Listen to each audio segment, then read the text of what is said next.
在绝世唐门里，霍雨浩他们一共参加了2次魂师大赛。第一次参加，霍雨浩他们本来是作为预备队去的，任务是观战，了解对手，为下一届大赛做准备。没成想，正选史莱克7怪执行监察团任务出了事情，1死6伤，预备队变成了绝对主力。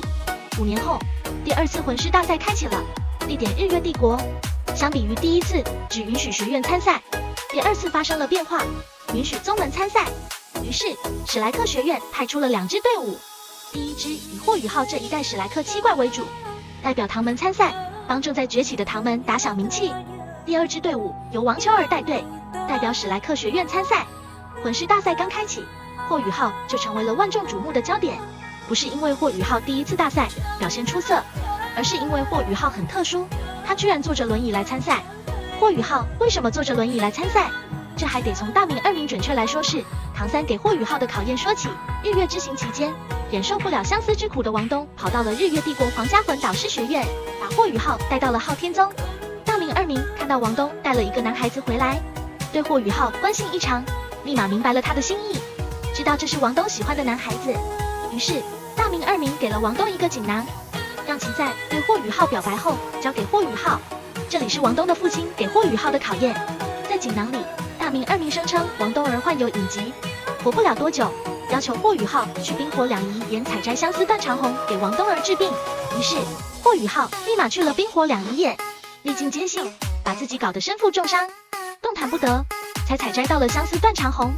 要不是王秋儿帮忙，霍雨浩可能都无法活着回到史莱克学院。虽然回来了，但霍雨浩一时半会也无法行走了，只能坐着轮椅去参加魂师大赛。看到霍雨浩这个样子，王东儿哭坏了，心疼死了，既自责对自己对霍雨浩的怀疑，又对出馊主意折腾霍雨浩的大名2名充满了不满。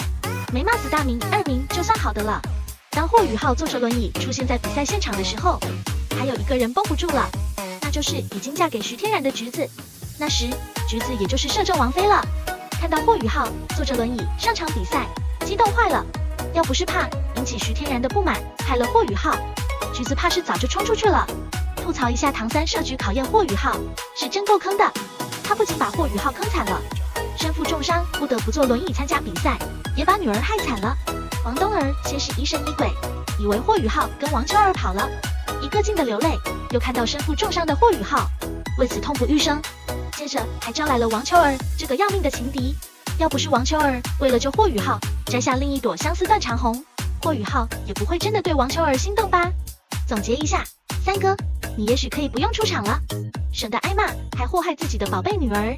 感谢观看本期视频，支持下要个点赞不过分吧。